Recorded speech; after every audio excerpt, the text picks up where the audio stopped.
Assalamualaikum warahmatullahi wabarakatuh. Perkenalkan, nama saya Muhammad Nur Syafaat dengan NIM 60800120061, kelas PWKC, jurusan Teknik Perencanaan Wilayah dan Kota, Fakultas Sains dan Teknologi, Universitas Islam Alauddin Makassar. Baik, pada kesempatan kali ini saya akan menjelaskan tentang bentuk pemusnahan atau pembuangan akhir sampah. Dan tujuan dari pembuatan video ini yaitu untuk memenuhi tugas yang diberikan pada mata kuliah Prasarana Wilayah dan Kota 2 dengan dosen pengampu yaitu Bapak Ian Awaluddin ST.MT dan Bapak Muhammad Ikram Ulman Idris ST.M Engineering. Langsung saja. Pertama, kita perlu tahu apa pengertian dari limbah. Jadi limbah atau buangan yang bersifat padat atau setengah padat yaitu hasil sampingan dari kegiatan perkotaan atau siklus kehidupan manusia, hewan, dan bahkan tumbuhan, atau sisa kegiatan sehari-hari manusia atau proses alam yang berbentuk padat. Nah, limbah ini dapat diklasifikasikan dalam 5 bentuk, yaitu pertama open dumping, kedua composting, ketiga sanitary landfill dan controlled landfill, keempat incineration, dan kelima recycling. Yang pertama yaitu open dumping. Apa itu open dumping? Open dumping merupakan jenis pembuangan akhir yang paling sederhana dan paling murah dalam penyediaan suatu lokasi terbuka dan sampah dibuang begitu saja. Open dumping itu cocok untuk sampah hasil sapuan jalanan, abu, dan benda-benda yang dapat dibakar. Lokasi pembuangan terbuka ini hendaknya dipilih pada tempat yang agak rendah agar debu-debu maupun sampah dari jalan dapat dipadatkan. Perlu diperhatikan agar tanahnya kedap air untuk menjaga cairan limbah yang timbul tidak sampai merambah jauh ke tempat lain di bawah oleh aliran tanah. Potensi pencemaran lingkungan dari sistem open dumping yaitu bisa bila bercampur dengan sampah organik, maka tempat ini akan menjadi sumber pencemaran lingkungan dan menghasilkan bau yang tidak buruk, kebakaran, berkumpulnya lalat dan hewan-hewan kotor, serta dapat menjadi sumber penyakit yang menular. Akibat pembusukan sampah ini akan timbul cairan limbah, estetika lingkungan yang buruk karena pemandangan yang kotor. Oleh karena itu, tidak terkendali jenis sampah yang dibuang, maka jenis pembuangan akhir ini tidak disarankan lagi. Nah, kedua yaitu composting. Composting ini didefinisikan sebagai suatu proses dekomposisi penguraian secara biologis dari senyawa-senyawa organik yang terjadi karena adanya kegiatan mikroorganisme yang bekerja pada suhu tertentu. Composting dapat pula diartikan sebagai salah satu metode pengelolaan sampah organik menjadi material baru seperti humus yang relatif stabil dan lazim disebut kompos.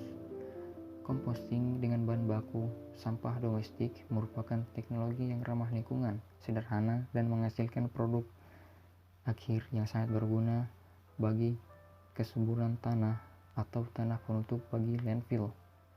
Proses pengomposan mereduksi volume timbunan sampah hingga 75%.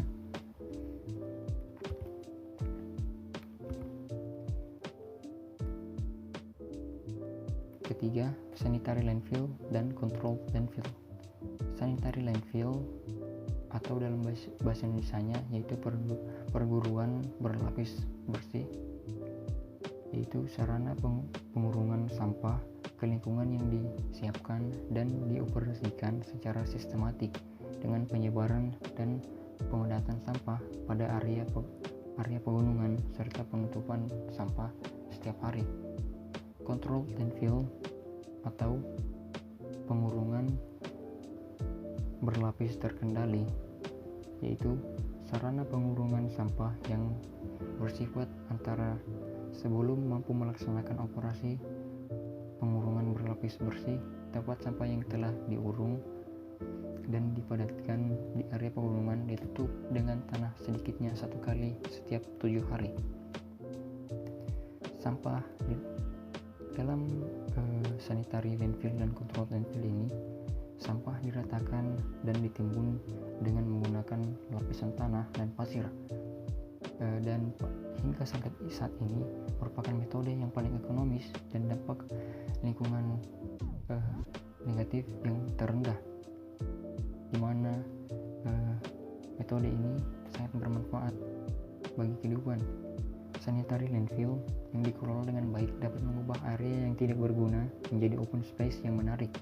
Sanitary landfill yang tidak dikelola dengan baik dapat menyebabkan pencemaran air tanah. Yang menjadi syarat-syarat lokasi landfill yaitu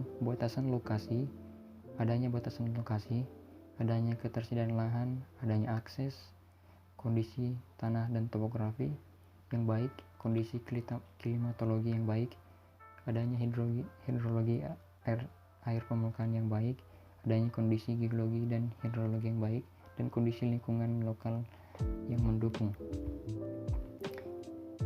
Sistem sanitary landfill ini terdapat kekurangan.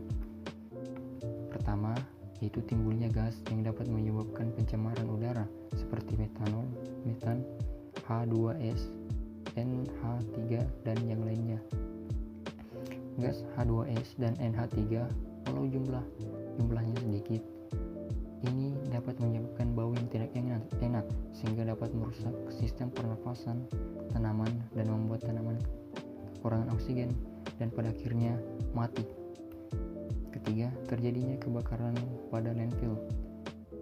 Keempat, kontaminasi air tanah dan aquifer oleh leakage dan sisa-sisa tanah yang terkontaminasi. Yang kelima, timbulnya masalah lingkungan seperti bau, debu, sumber penyakit, dan polusi udara. Sistem keempat yaitu incineration.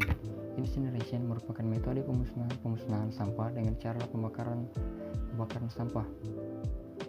Umumnya, incineration dipakai secara luas di negara maju.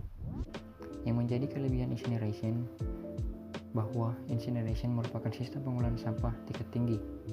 Sistem ini dapat mengolah berbagai jenis sampah. Polutan organik dapat dimusnahkan dengan teratur, dan panas yang ditimbulkan dapat digunakan untuk menghasilkan energi. Yang menjadi kekurangannya yaitu bahwa gas yang dihasilkan dari pembakaran dapat mengandung gas pencemar berupa NOx yang dapat mengganggu kesehatan manusia. Dapat menimbulkan air kotor saat proses pendinginan gas.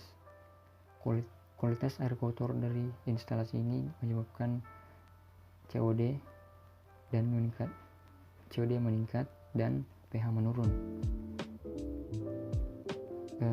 Yang kekurangan lainnya juga itu membutuhkan biaya yang besar dalam menjalankan incinerator ini. Yang kelima yaitu recycling. Recycling atau daur ulang adalah sebuah proses pengolahan kembali sampah menjadi produk baru. Kegiatan ini merupakan kegiatan tambahan karena tidak semua sampah dapat didaur ulang. Kaitannya dengan life cycle, perlu diingat bahwa recycling adalah kegiatan industri yang juga membutuhkan energi dan dapat mencemarkan lingkungan. Bahan yang dapat didaur ulang itu berupa plastik dan kertas. Jadi mungkin itu saja yang dapat saya sampaikan. Semoga bermanfaat. Sekian dan terima kasih. Wassalamualaikum warahmatullahi wabarakatuh.